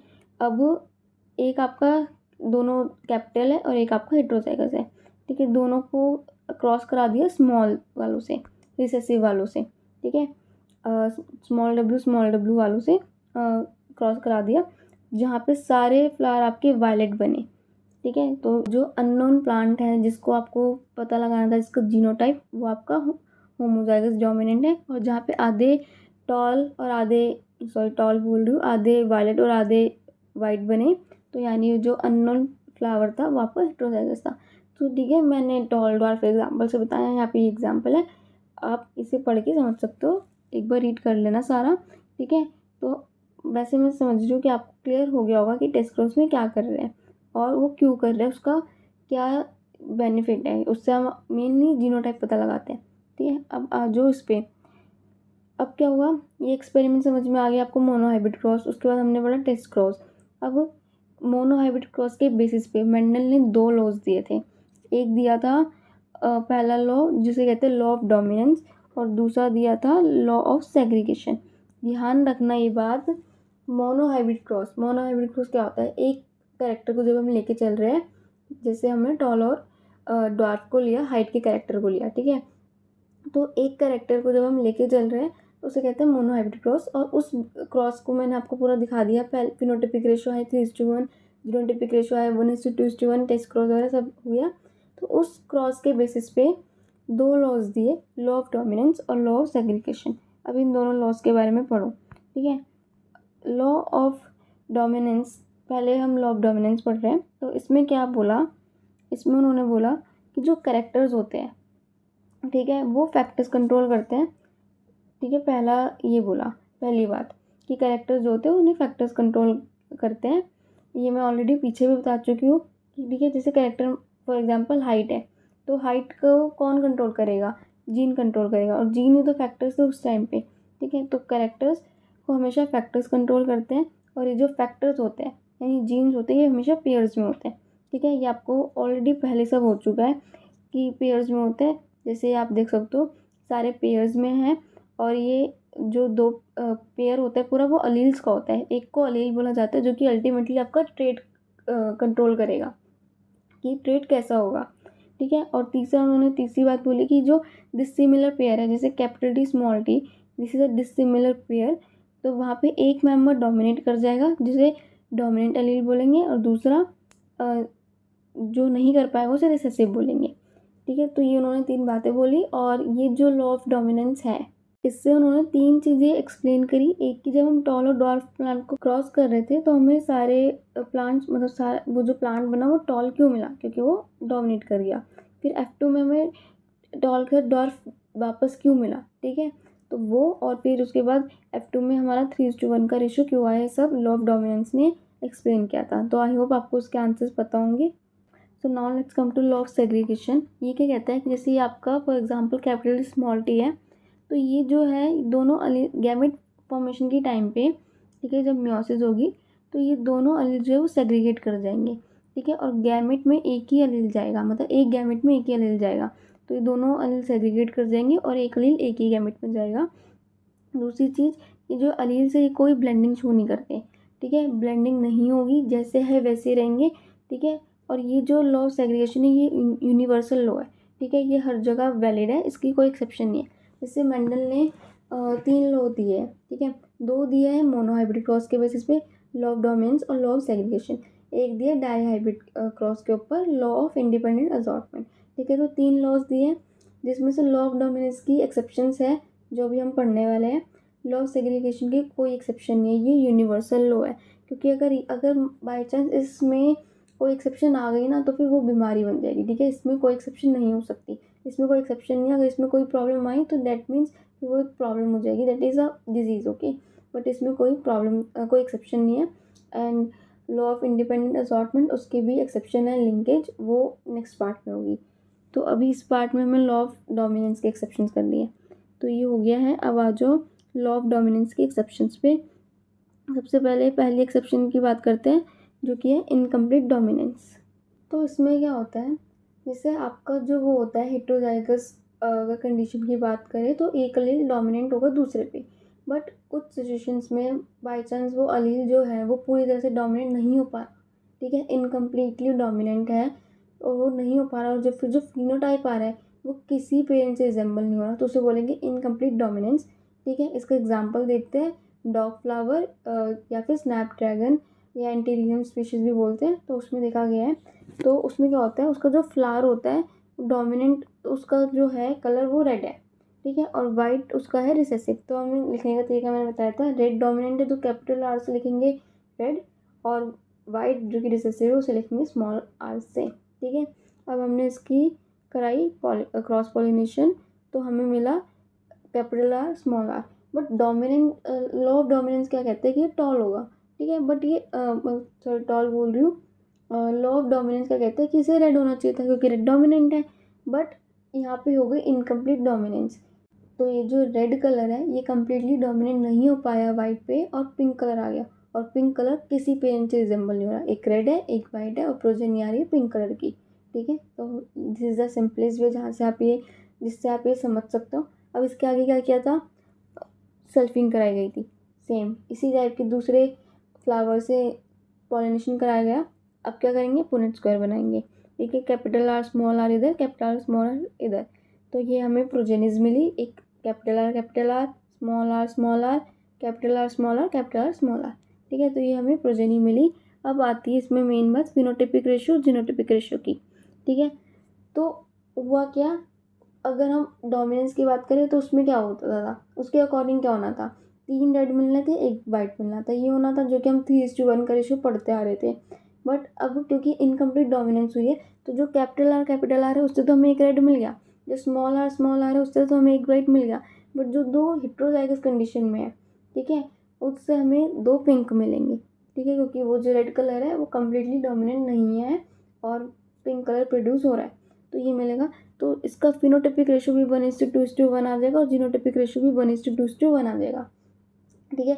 जीनोटिपिक रेशियो तो दोनों में सेम ही है, क्योंकि 3 तरह के आपके कॉम्बिनेशंस होते हैं, तो वो आपका जीनोटिपिक रेशियो सेम रहा। बट फिनोटिपिक रेशियो चेंज हो गया, क्योंकि लॉ ऑफ डोमिनेंस के अकॉर्डिंग 3:1 होना था अगर वो डोमिनेट कर जाता है, बट यहाँ पे डोमिनेट नहीं कर पाया, कम्प्लीटली इनकम्प्लीट डोमिनेंस हुई है। तो 3 तरह के आपके फिनोटाइप्स बने, एक रेड आया, 2 पिंक आए, 1 वाइट आए, तो इसके अकॉर्डिंग आपका फिनोटिपिक रेशियो भी 1:2:1 हो गया, ठीक है। यही सब उधर लिखा हुआ है, आप एक बार उसे रीड कर लेना। ये रहा, मैंने सारा मेन चीज़ें हाईलाइट भी कर दी है, और ये जो मैंने अभी बनाया है वो सारा यहाँ पे डायग्राम में भी बना रखा है। आपका फिनोटिपिक रेशियो जीनोटिपिक रेशियो दोनों ही 1:2:1 होंगे, ठीक है। तो ये जो फिनोटिपिक रेशियो है वो 3:1 होना चाहिए था, बट वो चेंज हो गया, वो 1:2:1 हो गया इनकम्प्लीट डोमिनेंस में। Now let's come to this concept of dominance, ठीक है। तो अब इसमें क्या है, आपका एक नॉर्मल अलील है, ठीक है, वो आगे जाके एक नॉर्मल प्रोटीन बनाएगा और वो एक नॉर्मल एंजाइम बनाएगा। ठीक है, अब जीन्स में क्या होते हैं, पेयर ऑफ अलील होते हैं, पता है आप लोगों को। जीन्स में इंफॉर्मेशन होती है which is required to express a particular trait. ठीक है, जीन्स में पेयर ऑफ अलील होते हैं और जीन्स ही इन्फॉर्मेशन कैरी करते हैं, बिकॉज वो जो जीन्स में अलील है वो आगे जाके ट्रेट को एक्सप्रेस करेंगे। ठीक है, अब मान लो आपके पास पेयर है जो कि हेटेरोजाइगस है। ठीक है, और उसमें एक अलील में कुछ चेंजेस आ गए और वो इन्फॉर्मेशन को मॉडिफाई कर रहा है। ठीक है, तो अब क्या होगा, ये देखो, मान लो ये आपका मॉडिफाइड अलील है। ठीक है, अब इसमें 3 केसेस बन जाते हैं आपके। जो अलील में चेंजेस आए हैं, हम बात करें एक पेयर की जो कि हेटेरोजाइगस है, उसमें एक में थोड़े से चेंजेस आ गए, वो मॉडिफाई हो गया। तो जो मॉडिफाई अलील है ये इन्फॉर्मेशन को भी मॉडिफाई करेगा। मान लो ये एंजाइम बना रहा है जो कि नॉर्मल है या फिर लेस एफिशिएंट है, थोड़ा कम काम कर रहा है। ठीक है, दूसरा केस की एंजाइम बना तो है लेकिन वो काम ही नहीं कर रहा, नॉन फंक्शनल एंजाइम। तीसरा केस की वो कोई एंजाइम ही नहीं बना रहा। ठीक है, तो जो मॉडिफाइड अलील है इसमें 3 केसेस पॉसिबल है, क्योंकि नॉर्मल अलील का काम क्या है, एंजाइम बनाना नॉर्मल। तो अब मॉडिफाइड अलील आपके 3 केसेस पॉसिबल है। तो उसमें जो पहला वाला केस है, ठीक है, या तो नॉर्मल बना रहा है, थोड़ा सा लेस एफिशिएंट बना रहा है। ठीक है, तो इस केस को डोमिनेंट माना जाएगा। बाकी के दोनों केसेस में उस अलील को रिसेसिव ट्रीट किया जाएगा। ठीक है, तो this is the concept of dominance. Now let's come to codominance. ठीक है, तो ये आपकी आरबीसी है, इसकी प्लाज्मा मेम्ब्रेन पे ना कुछ शुगर्स होती है। ठीक है, अब कौन सी टाइप की शुगर होगी, ये एक जीन कंट्रोल करता है, आई जीन। इसके 3 अलील्स होते हैं। अब तक हम 2 अलील्स वाले जीन पढ़ रहे थे, लेकिन अब आई जीन के 3 अलील होते हैं। एक आई ए होता है, एक आई बी होता है, एक स्मॉल आई। ठीक है, स्मॉल आई जो होता है वो कोई शुगर प्रोड्यूस नहीं करता। ये जो दोनों होते हैं शुगर प्रोड्यूस करते हैं, और ये थोड़ी स्लाइटली ही डिफरेंट है। ठीक है, और इन दोनों को डोमिनेंट ट्रीट किया जाता है, स्मॉल आई को रिसेसिव ट्रीट किया जाता है। तो अब इसकी टेबल देखो। अब आपको 2 पेरेंट्स हैं, ठीक है, दोनों से एक एक अलील आएगा and it will form a combination. तो मान लो दोनों से अगर आई ए आ रहा है तो आई ए आपका ब्लड ग्रुप ए होगा। ठीक है, अगर आई ए आ रहा है और आई बी आ रहा है तो आपका आई ए आई बी हुआ। अब इस केस में को डोमिनेंस हम पढ़ रहे हैं, तो को डोमिनेंस का मतलब क्या है कि इसमें जो आई ए और आई बी है ये दोनों डोमिनेंट है और ये दोनों ही एक्सप्रेस करेंगे। ठीक है, कोई नहीं दबेगा इनमें से। जब आपका आई ए और आई बी दोनों प्रेजेंट हो रहे हैं तो उसमें से कोई भी नहीं दब रहा है, दोनों ही एक्सप्रेस कर रहे हैं अपने आप को, तो उसे कहेंगे को डोमिनेंस की। जो आपका फिनोटाइप है वो दोनों पेरेंट्स से रिजेंबल कर रहा है। इनकम्प्लीट डोमिनेंस में किसी से रिजेंबल नहीं कर रहा था, अलग बन रहा था। को डोमिनेंस में दोनों से रिजेंबल कर रहा है। तो आप उनके नाम से याद कर सकते हो कि को डोमिनेंस है तो यानी दोनों एक्सप्रेस करेंगे, दोनों से सिमिलर होगा। इनकम्प्लीट डोमिनेंस है तो मतलब खुद को इनकम्प्लीटली डोमिनेंट नहीं हो पा रहा है, तो वो किसी से सिमिलर नहीं है, वो एकदम अलग बनेगा। तो आप नाम से भी याद कर सकते हो। तो अगर आई ए और आई बी आया तो ए बी ब्लड ग्रुप होगा। आई ए आया और स्मॉल आई आया तो यहाँ पे आपका नॉर्मल डोमिनेंस वाला रूल लगेगा कि डोमिनेट कर जाएगा ए होगा। ऐसे ही अगर आई बी आई ए हुआ तो again I B A B हुआ, और आई बी हुआ तो आपका ब्लड ग्रुप बी हुआ। आई बी स्मॉल आई हुआ तो आपका blood group normal dominance B हो जाएगा। दोनों से आई आया स्मॉल आई तो वो आपका ब्लड ग्रुप ओ हो जाएगा। वैसे तो ब्लड ग्रुपिंग आपने पढ़ी होगी क्लास 11 के ब्लड वाले चैप्टर में, बट अगर नहीं पढ़ा है तो मैं आपको थोड़ा बहुत बता देती हूँ कि कैसे होती है। कि देखो, आपके आरबीसी की मेम्ब्रेन पे शुगर्स प्रेजेंट है तो वो आई जीन कंट्रोल कर रहा है। ठीक है, जिसके 3 अलील्स है। तो अब जो सा अलील प्रेजेंट होगा वो शुगर बनाएगा, और जो शुगर आपकी प्रेजेंट होगी वो आपका ब्लड ग्रुप माना जाएगा। सपोज आपके पास वो 3 अलील्स है। ठीक है, तो आपका अगर ब्लड ग्रुप आपके दोनों से आई ए आ रहा है, ठीक है, तो आई ए आया तो वो आपकी जो शुगर बनाएगा वो ए शुगर होगी और इसलिए आपका ब्लड ग्रुप ए हो जाएगा। ठीक है, बाकी एंटीजन एंटीबॉडीज ये सब डिटेल में तो उसी चैप्टर में है, बट इसमें आप इतना समझ सकते हो कि जो आपका शुगर प्रेजेंट होगी वो आपका ब्लड ग्रुप माना जाएगा। ठीक है, अगर आपके पास आई ए अलील है तो वो ए टाइप की ब्लड शुगर बनाएगा तो आपका ब्लड ग्रुप ए हो जाएगा। तो इसलिए जो आपके अलील्स आ रहे हैं वो आपके उस टाइप की शुगर बनाएंगे और वो आपका ब्लड ग्रुप माना जा रहा है। तो अब आपको टेबल ज़्यादा अच्छे से क्लियर हो गई होगी कि आपके जो अलील्स आ रहे हैं, अगर आपके आई ए और आई बी ये 2 अलील्स आ रहे हैं तो ये दोनों अपनी अपनी शुगर बनाएंगे और वो आपका दोनों का 2 दोनों ही ब्लड ग्रुप माने जाएंगे, ए बी ब्लड ग्रुप माना जाएगा आपका फिर, ठीक है। सो आई होप आपको कोडोमिनेंस क्लियर हो गई हो। बस इसमें एक इम्पॉर्टेंट चीज़ बची है, वो है फिनोटाइप और जीनोटाइप, जो हम अब तक सब में करते आ रहे हैं। इसमें कितने फिनोटाइप और जीनोटाइप है? फिनोटाइप आपके 4 होंगे। कैसे? देखो, एक 4 टाइप के ब्लड ग्रुप पॉसिबल है ना, ए बी ओ, ठीक है। 4 टाइप के ब्लड ग्रुप पॉसिबल है, तो आपका फिनोटाइप्स हो गए 4, जीनोटाइप्स आपके होंगे 6, ठीक है। अब वो कैसे होंगे आप वो इस टेबल में देख सकते हो। ये देखो, इसमें आप जीनोटाइप पे फोकस करो। एक जीनोटाइप आपका ये पॉसिबल है, एक आपका ये पॉसिबल है, एक ये पॉसिबल है, एक ये, एक ये, एक ये। मैंने ये वाला जीनोटाइप नहीं इंक्लूड किया है बिकॉज ये आपका सिमिलर है इस वाले से, ठीक है। बस फ़र्क क्या है कि किस पेरेंट से आ रहा है, ठीक है। आई ए आई बी दोनों सेम है, बस फ़र्क है कि कोई किसी पेरेंट से आ रहा है, कोई दूसरे पेरेंट से आ रहा है, तो उस चीज़ का फ़र्क है। पर जीनोटाइप आपका सेम है, आई ए आई बी, तो इसलिए इसको 2 बार हम काउंट नहीं करेंगे, एक ही बार काउंट करेंगे। तो आपके जीनोटाइप्स 6 तरह के पॉसिबल है, दोनों आई ए, दोनों आई बी, दोनों स्मॉल आई, ठीक है। एक तो तीनों ही हो गई, एक I A small I B small I और एक आई बी, ठीक है। ये 6 टाइप के आपके जीनोटाइप पॉसिबल है, तो कंफ्यूज मत होना, आपके जीनोटाइप 6 है, फिनोटाइप्स 4 है। Now let's come to this, बाकी सारा हो गया पहले का, ठीक है। मल्टीपल अलील्स, अब ये क्या होते हैं?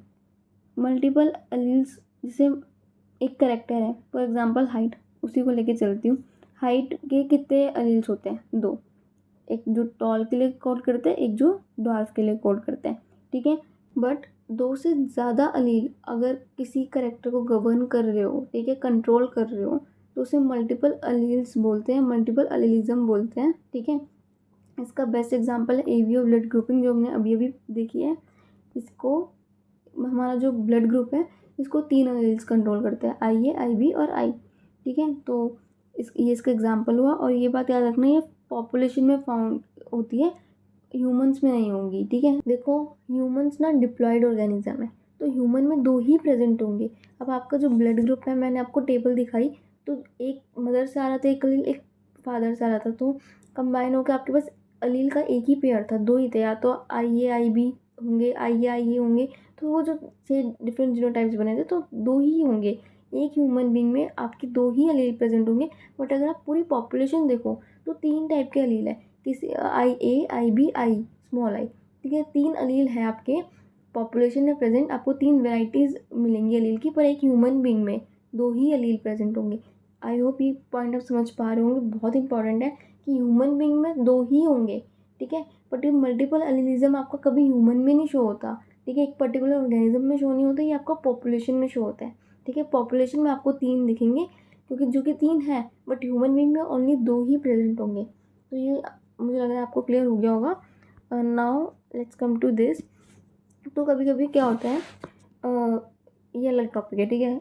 सो ओकेजनली जो आपका एक जीन है ना, वो मल्टीपल इफेक्ट शो करता है। फॉर एग्जाम्पल से समझो, पी सीड्स में स्टार्च सिंथेसिस है, तो वो एक जीन कंट्रोल करता है जिसके 2 अलील्स हैं, कैपिटल बी स्मॉल बी, ठीक है। पी सीड्स में स्टार्च सिंथेसिस जो जीन कंट्रोल करता है, उसके 2 अलील्स है, capital B small B, just like height वाला, ठीक है, कैपिटल डी स्मॉल डी, ऐसी 2 अलील्स है, कैपिटल बी स्मॉल बी।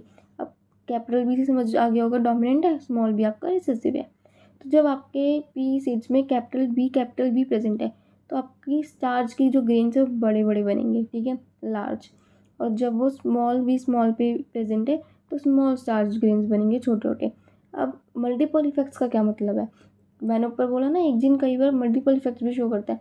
इसका मतलब ये है कि जो आपका कैपिटल बी है, ये स्टार्च ग्रेन्स की सिंथेसिस को तो मतलब कंट्रोल कर ही रहा है। अगर डोमिनेंट प्रेजेंट है तो लार्ज स्टार्च ग्रेन्स बन रहे हैं, बट उसके साथ साथ आपका एक और करेक्टर कंट्रोल कर रहा है, आपकी सीड की शेप, ठीक है। राउंड सीड्स बनेंगे, राउंड आपका डोमिनेंट होता है, ठीक है। जब आपका डोमिनेंट प्रेजेंट है, तो आपके सीड्स भी राउंड बनेंगे, ठीक है। आई होप ये समझ आ गया होगा कि कई बार एक जीन, ज़रूरी नहीं है कि एक जीन एक ही करेक्टर को कंट्रोल करेगा, ज़्यादा करेक्टर्स भी कंट्रोल कर सकता है। तो यहाँ पे जो पी में जो ये कैपिटल बी है, ये स्टार्च के ग्रेन्स को तो कंट्रोल कर रहा है, उनके साइज़ को, कि बड़े बनेंगे, छोटे बनेंगे, large grains, small grains. But उसके साथ साथ ये सीड की शेप को भी कंट्रोल कर रहा है, तो राउंड सीड्स। और वहीं अगर आपका रिसेसिव वाला प्रेजेंट है, तो आपके रिंकल सीड्स, रिसेसिव वाला ट्रेट। अब इसमें ट्विस्ट ये है, जब आपका हेट्रोजाइगस कंडीशन प्रेजेंट है, ठीक है, तो सीड की जो शेप है आपकी, ठीक है, सीड की तो शेप आपकी राउंड ही रहेगी, बिकॉज वहाँ पे नॉर्मल डोमिनेंस फॉलो होगा। कैपिटल बी डोमिनेंट है तो राउंड सीड्स आ गए। बट स्टार्च सिंथेसिस के केस में इंटरमीडिएट साइज के आपको ग्रेन्स मिलेंगे, लार्ज नहीं मिलेंगे, इंटरमीडिएट मिलेंगे। तो अगर हम स्टार्च सिंथेसिस को देखें तो उस केस उसको देखते हुए यहाँ पे क्या हुई है, इनकम्प्लीट डोमिनेंस। और अगर हम सीड्स को देखें तो वहाँ पे कंप्लीट डोमिनेंस। ठीक है, ये आपको क्लियर होना चाहिए कि एक जीन कई बार ज़्यादा कैरेक्टर्स भी कंट्रोल कर सकते हैं, और इस केस में सीड शेप में आपकी हुई है कंप्लीट डोमिनेंस और स्टार्च ग्रेन के साइज में हुई है इनकम्प्लीट डोमिनेंस। आई होप ये टॉपिक क्लियर हो गया हो, बिकॉज अब हम चलने वाले हैं एक कम्प्लीटली न्यू टॉपिक पे which is inheritance of 2 genes. ठीक है, अब पहले वाला मोनोहाइब्रिड क्रॉस आपका हो चुका है 1 जीन वाला, अब नेक्स्ट टॉपिक स्टार्ट हो चुका है इनहेरिटेंस ऑफ 2 जीन। तो इसका स्टार्ट करते हैं। तो देखो, अब इसमें क्या कर रहे हैं, हम 2 जीन की इनहेरिटेंस पढ़ रहे हैं, तो हम 2 कैरेक्टर्स लेके चलेंगे। कोई भी 2 कैरेक्टर्स ले सकते हो, बुक में जो एग्जाम्पल दिया है मैं वही 2 कैरेक्टर्स लेके चल रही हूँ। सीड्स विद येलो कलर और राउंड शेप, डोमिनेंट ट्रेट है येलो कलर और राउंड शेप, और सीड्स विद ग्रीन कलर और रिंकल शेप। ठीक है, मैंने अलग से भी लिख दिया, डोमिनेंट आपका येलो कलर और राउंड शेप, रिसेसिव आपका ग्रीन कलर और रिंकल शेप। अभी आपको टेबल नहीं याद ना डोमिनेंट और रिसेसिव वाली, तो थोड़ी सी आपको प्रॉब्लम आ रही होगी, बट ट्रस्ट मी वो टेबल याद हो गई ना तो बहुत ईजी लगेगा ये सब कुछ। आपको एकदम से पता होगा सर डोमिनेंट है तो ये ट्रेट है और रिसेसिव तो ये ट्रेट्स है। ठीक है, तो इतनी अभी लग रहा होगा थोड़ा सा, बट एक बार टेबल याद कर लो तो बहुत स्मूथ हो जाएगा सब। ठीक है, तो ये हो गया। अब देखो, येलो कलर को हम लिखेंगे कैपिटल वाई से और ग्रीन कलर को स्मॉल वाई से, राउंड शेप को कैपिटल आर और रिंकल शेप को स्मॉल आर। अगेन ये कैसे लिखना है मैं ऑलरेडी बता चुकी हूँ। तो ये हमने पर्टिकुलर एक एक ट्रेड को लिखा। अब हम 2 कैरेक्टर को लेकर चल रहे हैं तो कैसे लिखेंगे। राउंड के लिए अगर हम जैसे सपोज हम जब एक कैरेक्टर को लेकर चल रहे थे तो टॉल कैसे लिख रहे थे, कैपिटल डी। तो अब 2 लेके चल रहे हैं तो राउंड का तो पूरा आएगा कैपिटल आर, देन उसके साथ साथ येलो का भी आएगा। ठीक है, जब हम एक कैरेक्टर को लेके चल रहे थे तो हम कैपिटल डी लिख रहे थे, बट हम 2 को लेके चल रहे हैं तो दोनों लिखेंगे साथ में, कैपिटल आर राउंड के लिए और कैपिटल वाई येलो के लिए। अगेन ऐसे ही स्मॉल आर स्मॉल वाई, ये हो गया आपका ग्रीन कलर और रिंकल शेप के लिए। तो आई होप आपको ये समझ में आ गया हो कि ये लिखा हमने कैसे है। ठीक है, जैसे जब एक का लिख रहे थे अब दोनों लिख रहे थे, बस साथ में 2 लिख देंगे। ठीक है, कैपिटल आर और कैपिटल वाई दोनों साथ में लिख देंगे, तो ये आपका हो गया 2 कैरेक्टर्स के लिए। तो देखो, एक हमने लिया राउंड येलो और एक हमने लिया रिंकल्ड ग्रीन। तो अब आप ना मोनोहाइब्रिड क्रॉस से रिलेट करने की कोशिश करो। वहाँ से जब हम लेते थे टॉल और डॉर्फ तो कैपिटल टी और स्मॉल टी आता था, तो अब यहाँ से हमने लिया है ये, तो राउंड का आर और येलो का वाई और रिंकल्ड का स्मॉल आर और ग्रीन का स्मॉल वाई आएगा। ठीक है, इनके बीच में क्रॉस होगा और F1 प्रोजेनी में हमारा ये हाइब्रिड बन जाएगा। ठीक है, फिर हम इसकी कराएंगे सेल्फ पॉलिनेशन। अब ये हमारे 4 गैमेट्स बनेंगे। गैमेट्स कैसे बने ये 4 ये मैं अभी सिखाऊंगी गैमेट्स बनाना। ठीक है, तो ये 4 हमारे गैमेट्स बन जाएंगे। और अब क्या करेंगे, पुनेट स्क्वायर। ठीक है, एक साइड हमने रखा मेल के सारे, एक साइड हमने रखा फीमेल के सारे, और हमने इनका क्रॉस करा दिया। ठीक है, तो 16 हमारे पास वो आए वेराइटीज़।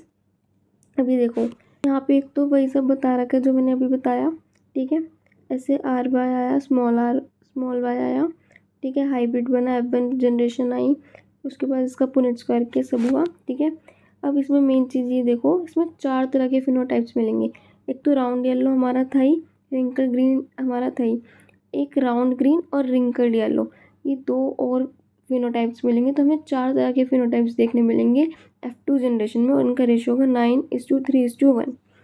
ठीक है, 9:3:1 सॉरी। ठीक है, अब इधर आओ, ये देखो मैंने ना अलग अलग कलर से ऑलरेडी मार्क करके रखा है कि कोई 9 अलग कलर से मार्क है, येलो 3 अलग और एक जो है वो ग्रीन कलर से अलग मार्क्ड है। तो सारे मैंने अलग मार्क करके रखे हुए। सारे जो नोट्स है वो आपको मेरे टेलीग्राम चैनल पे मिल जाएंगे, तो अब वहाँ आप डाउनलोड करके आराम से देख सकते हो कि कैसे कैसे कॉम्बिनेशंस बने हैं। बाकी मैं आपको सबका एक एक कॉम्बिनेशन दिखा देती हूँ। तो देखो, अगर कैपिटल आर और कैपिटल वाई आ गया तो आपका ये राउंड येलो बन जाएगा। मैं पूरा कर देती हूँ वो बॉक्स जहाँ पे मैं बात कर रही हूँ, ठीक है, जैसे ये वाला। और भी डिफरेंट टाइप के कॉम्बिनेशंस बन रहे हैं, बट आपको बेसिकली एक चीज़ ध्यान में रखनी है कि अगर कैपिटल आर और कैपिटल वाई आ गया तो वो राउंड येलो बनेगा, ठीक है। अब दूसरे पे आ जाओ।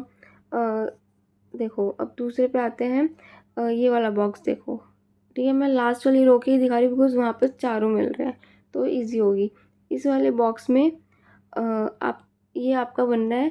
अगर आपके पास सिर्फ कैपिटल आर आ रहा है सिर्फ, तो राउंड और रिंकल्ड, वो सॉरी राउंड ग्रीन बनेगा, ठीक है। ऐसे आपके पास 3 है, एक ये रहा, एक ये रहा, एक ये रहा, तो 3 बनेंगे राउंड और रिंकल्ड, ठीक है। अब उसके बाद नेक्स्ट पे आओ। नेक्स्ट बॉक्स, अगर आपके पास जो मैं कह रही हूँ 2 अलग टाइप के कॉम्बिनेशंस बन रहे हैं तो ये रहे। अगर आपके पास सिर्फ कैपिटल वाई आ रहा है बाकी सब स्मॉल आ रहा है तो वो आपका बनेगा रिंकल्ड ग्रीन। जो वो भी आपको 3 मिलेंगे, एक ये रहा, एक ये रहा, तो ऐसे आपको 3 कॉम्बिनेशंस मिलेंगे। और लास्ट वाले आओ। अगर आपके पास कोई भी कैपिटल नहीं है, सब स्मॉल है, जो कि आपका ओरिजिनल ही था एक तरह का, आपने मेन ओरिजिनल प्लांट लिया था रिंकल्ड ग्रीन, तो आपका वो बन जाएगा जो कि सिर्फ एक बनेगा रिंकल्ड ग्रीन। बाकी आपके 9 बनेंगे राउंड येलो और 3 आपके बनेंगे वो 2 अलग टाइप के कॉम्बिनेशंस। तो आप मैंने ऑलरेडी ये सारा एक्सप्लेन कर दिया है, बाकी आप एक बार PDF डाउनलोड करके अच्छे से एक एक कॉम्बिनेशन देख सकते हो कि कैसे बन रहे हैं। और अभी आगे मैं और क्लियर करूँगी। अब पहले आप ये देखो गैमेट कैसे बनाए मैंने, ठीक है, वो मैंने अभी तक नहीं बताया था, पहले वो समझते हैं। हाँ तो लुक हेयर, देखो हमने हाइब्रिड बनाया था, ठीक है। हाइब्रिड में हमारा ये बना था। अब इसके मैंने 4 गैमेट्स बना दिए थे, ये 4, ठीक है। अब मैं बताती हूँ 4 गैमेट्स कैसे बनाए। आपको कैसे बनाने हैं गैमेट्स, आपको क्या करना है, जैसे कैपिटल आर स्मॉल आर है, इसको एक जगह लिख दो, ठीक है।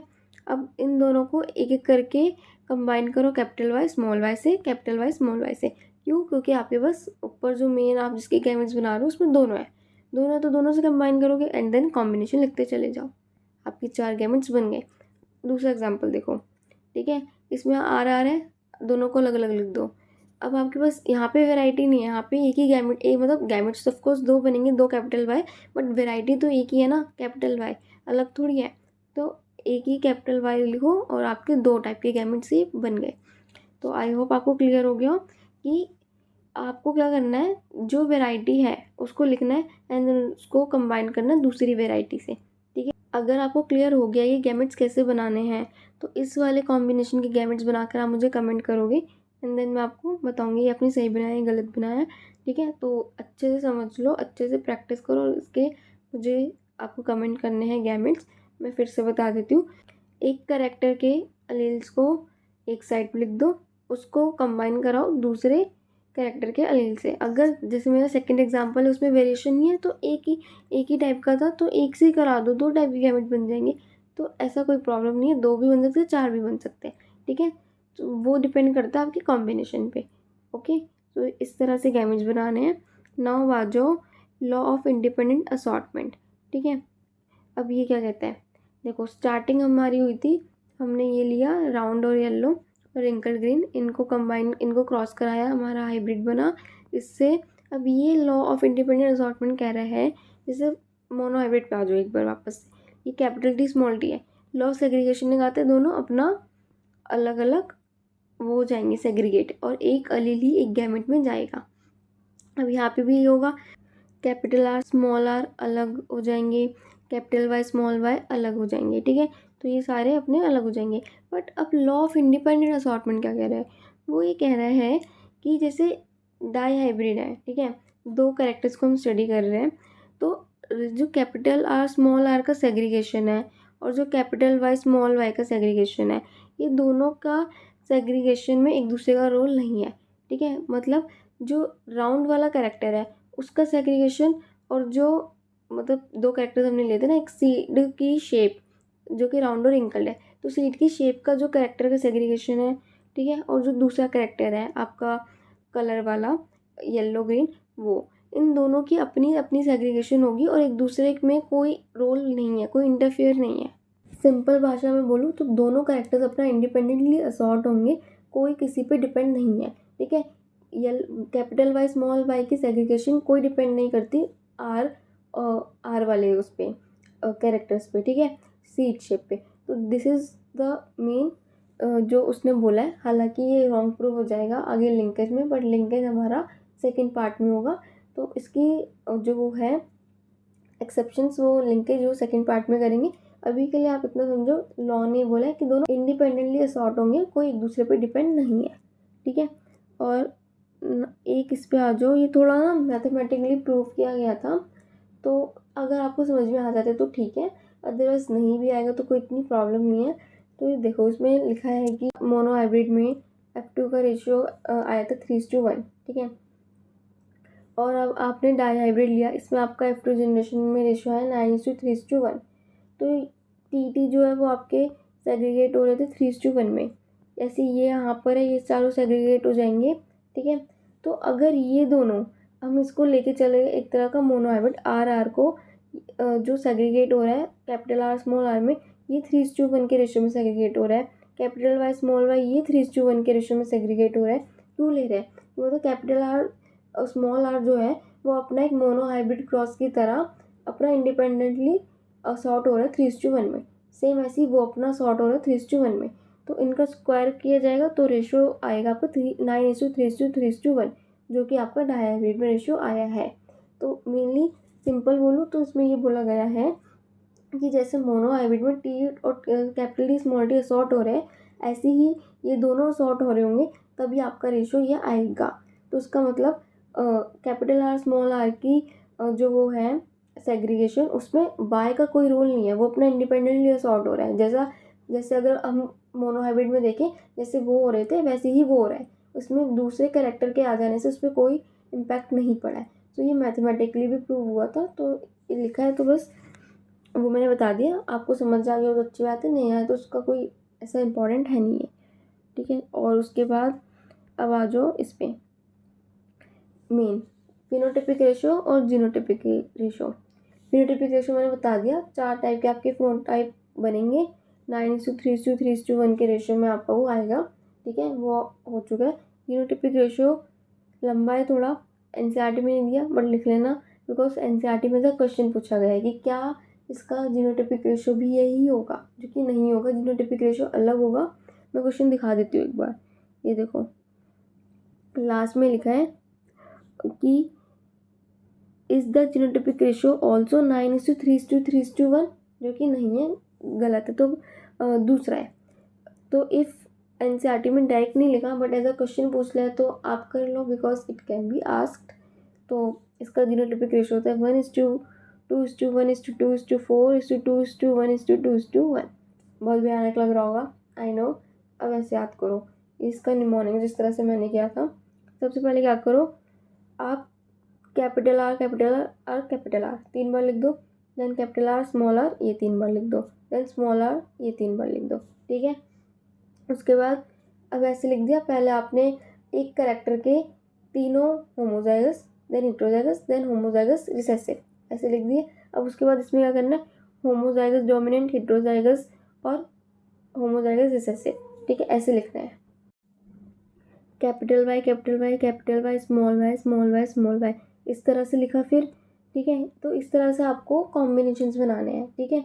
इस तरह से आप कॉम्बिनेशन बना सकते हो। पहले जिस तरह से मैंने बताया, एक कैरेक्टर के homozygous dominant, then heterozygous, then homozygous recessive, and then दूसरे के homozygous dominant, heterozygous, homozygous recessive, लगातार, ठीक है, एक एक करके। तो इस तरह से आपको लिखना है। और उसके बाद आगे याद कर लो 1 2 1 2 4, देन उल्टा कर दो, ठीक है, 2 1 2 1, ठीक है। इस तरह से आप याद कर सकते हो, इस तरह से मैंने किया था, काफ़ी इजी हो जाएगा। तो ये इजी वे लगता है, बाकी अगर आपको किसी और तरीके से याद हो रहा है तो फाइन, बस याद कर लेना ये, ठीक है। एंड लास्ट ये और देख लो, नंबर ऑफ फिनोटाइप्स 4 बन रहे हैं, नंबर ऑफ जीनोटाइप्स 9 बन रहे हैं, ठीक है। 4 तरह के आपके फिनोटाइप्स देखने को मिल रहे हैं, और जीनोटाइप्स आपके 9 टाइप्स के कॉम्बिनेशन, जीनोटिपिक कॉम्बिनेशन, ओके, ये भी याद कर लेना। सो आपका ये सारा हो चुका है। Now let's come to PYQs, ठीक है, ज़्यादा नहीं है, थोड़े बहुत PYQs करते हैं and then end the lecture, ठीक है। ये 2022 का क्वेश्चन है। अब आपको ना PYQs से हेल्प मिलेगी। जो बच्चे सोचते हैं कि जेनेटिक्स के लिए NCERT सफिशिएंट नहीं है या बहुत ज़्यादा आउट ऑफ NCERT पढ़ना पड़ता होगा, तो रिसेंट PYQs देखो इस टॉपिक के, सब खुद समझ में आ जाएगा कि क्या करना ज़रूरी है और क्या कहाँ से क्वेश्चन आते हैं, ठीक है। तो 2022 का क्वेश्चन है, स्टेटमेंट बेस्ड है। पहली स्टेटमेंट पढ़ो। Mendel studies 7 pairs of contrasting traits in P plants and propose the law of inheritance. Statement 2, 7 characters are examined by Mendel in his experiment on pea plant were seed shape, color, flower color, pod shape and color, flower position and stem height। तो अब तुम खुद सोचो क्या होगा इसका answer. मैं तो बता ही दूंगी। हमने ये लाइंस अभी पढ़ी है। मेंडल ने 7 पेयर स्टडी किए थे पी प्लांट पर और लॉ ऑफ इनहेरिटेंस दिया था। तो ये स्टेटमेंट बिल्कुल ठीक है। और उसके बाद दूसरी स्टेटमेंट है कि वो 7 कैरेक्टर जो उन्होंने लिए थे वो सारे बता रखे। तो अभी आपको टेबल याद नहीं होगी, बट अगर आप टेबल देखोगे तो यही 7 कैरेक्टर्स उन्होंने लिए थे। तो दूसरी स्टेटमेंट भी बिल्कुल ठीक है। तो उसका आंसर क्या होगा? बी। ठीक है, दोनों स्टेटमेंट ठीक है। Now let's come to next question. So ये भी नीट 2022 का ही है। Mendel's law of independence. Sorry, ये क्वेश्चन मैं इंडिपेंडेंट असॉर्टमेंट का समझ के लिए आई, बट ये इसकी उसके ऊपर है, एक्सेप्शन के ऊपर। सो ये लिंकेज से रिलेटेड है, तो ये लिंकेज के बाद आप कर पाओगे। So for now let's skip this question, इसको नेक्स्ट पार्ट में करेंगे, ठीक है, जब वो टॉपिक हो जाएगा। Come to next question, okay. तो देखो, नीट 2021 का क्वेश्चन है। The production of gametes by the parents for the formation of the zygotes that when in F2 plants can be understood using। खुद बताओ, ये अभी पढ़ा है, मैंने कितनी बार बोला है, बहुत इंपॉर्टेंट है। सी, पुनेट स्क्वायर, ठीक है। पुनेट स्क्वायर से ही हम देखते हैं कि क्या कॉम्बिनेशंस बन सकते हैं F2 प्लांट्स के, और सारे हम वो स्टडी करते हैं। तो उसका answer will be Punnett square. Okay, now let's come to next question. How many true breeding pea plant varieties did Mendel select as pairs which were similar except in one character with contrasting traits? ये तो अभी exact line NCERT की मैंने बताई है। 14 true breeding plant varieties. मुझे नहीं पता मैंने कितनी बार ये लाइन रिपीट की होगी कि 7 कैरेक्टर्स लिए, 14 ट्रेट्स लिए, 14 true breeding P plant varieties ली, ठीक है। ये एग्जैक्ट लिखी हुई है। Now let's come to next question. So this is of NEET 2019। In antirrhinum, ये इनकम्प्लीट डोमिनेंस के ऊपर है, ठीक है। Snapdragon, a red flower was crossed with a white flower and in F1 generation all pink flowers were obtained, ठीक है। When pink flowers were selfed the F2 generation showed white, red and pink flowers, ठीक है। ये पूरा वही बता रखा है कि जब उनको क्रॉस किया गया तो F1 में हमें पिंक फ्लावर्स मिले, फिर उसकी सेल्फ पॉलिनेशन कराई गई, तो उसके बाद हमें वाइट, रेड और पिंक तीनों फ्लावर्स मिले। तो अब इसके ऊपर हमें इनकरेक्ट स्टेटमेंट चूज़ करनी है, ठीक है। तो सारी स्टेटमेंट पढ़ो।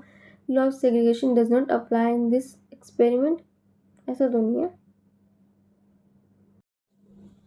ये तो मैंने अभी बताया इतनी बार कि लॉ ऑफ सेग्रीगेशन का कोई भी एक्सेप्शन नहीं होता। तो पहली स्टेटमेंट इसका हमें सही आंसर मिल गया क्योंकि ये गलत है। बाकी भी रीड कर सकते हो। This experiment does not follow the principle of dominance, बिल्कुल ठीक है, ये वाली ठीक है। और उसके बाद pink colour is due to the incomplete dominance, ये भी ठीक है। और ये रेशियो 1 रेड 1 वाइट 2 पिंक, ये भी ठीक है। बाकी मैं रब कर देती हूँ, तो ये इसका सही आंसर होगा। Now let's come to next question, ठीक है। नेक्स्ट क्वेश्चन है आपका 2017 का। इस पढ़ो। The genotypes of a husband and wife are this. Among the blood types of their children how many different genotypes and phenotypes are possible. ये अच्छा question है, करके देखते हैं, ठीक है। अब इस क्वेश्चन में हमें जीनोटाइप्स और फिनोटाइप्स बताने हैं, तो हमें क्या करना होगा, हमें पुनेट स्क्वायर बनाना होगा। हम उसी से बता सकते हैं। Let's do it here only. Punnett square बनाते हैं, ठीक है। स्पेस कम है बट क्या करें, ठीक है। सो ये हमने बनाया, यहाँ पे मेल डाल देना, फीमेल डाल लेना, ठीक है। मेन आगे का करते हैं, ओके। सो हस्बैंड से आ रहा है IA और IB, ठीक है। और वाइफ से आ रहा है IA और स्मॉल I, ठीक है। अब इसके कॉम्बिनेशन बनाओ, IA IB IA और IB आई, ठीक है। अब इसके कितने फिनोटाइप और जीनोटाइप है खुद बताओ, सोचो। देखो फिनोटाइप और जीनो, एक ही आपका बना ए ब्लड ग्रुप, ये बना ए बी, ये बना ए और ये बना बी। तो ए ए एक तो ये हो गया, दो आपके ए बन रहे, एक ए बी एक बी, तीन टाइप के आपके फिनोटाइप्स बने। समझ में आया कैसे? आइए आइए ये भी आई को देगा आई ब्लड ग्रुप, आइए आई ये भी आई ब्लड ग्रुप देगा, ये बी देगा और वो आई आई भी ए बी देगा। तो तीन आपके बने फिनोटाइप्स, तीन फिनोटाइप्स आपके, एक इधर है एक इधर है, ठीक है। अब उसके बाद देखो जीनोटाइप, जीनोटाइप आपके चारों अलग टाइप के बन रहे हैं, ठीक है। तो आपका 4 जीनोटाइप्स आएगा, तो correct option will be B. Okay, now let's come to the last question. Need 2017 only. Among the following characters, which one was not considered by Mendel in his experiment on a pea? ये तो तुम्हें अभी table याद होगी तो तुम बता पाते अच्छे से, अभी मैं बता देती हूँ। सीड लिया था ग्रीन और येलो हमने किया है, पोल लिया था इन्फ्लेटेड और कंस्ट्रक्टेड, स्टेम लिया था टॉल और डॉर्फ। वैसे इसके एग्जाम्पल्स वही है जो तुम्हें याद हो गए होंगे। टॉल और डॉर्फ हमने कितनी बार किया है, ग्रीन और येलो हमने डाई हाइब्रिड में किया है। उसके बाद पोल तुम्हें याद हो गई, इन्फ्लेटेड और कंस्ट्रक्टेड, ठीक है। तो वैसे तुम्हें याद हो गई, नहीं याद तो कर लेना। और तो उसका करेक्ट आंसर है आपका 1, ठीक है, क्योंकि वो नहीं लिया था। ट्राइकॉन्स ग्रैंडुलर और नॉन ग्रैंडुलर ये नहीं लिया गया था, ठीक है। तो now thank you so much, the part 1 is over. So guys, if you like my video then please hit the like button, subscribe to my channel and share it with your friends, and also tell me in the comment कि अब next lecture आपको किस chapter का चाहिए after genetics part 2 of course, and I really wish guys कि आपको chapter समझ में आया हो. So thank you so much guys for watching my video.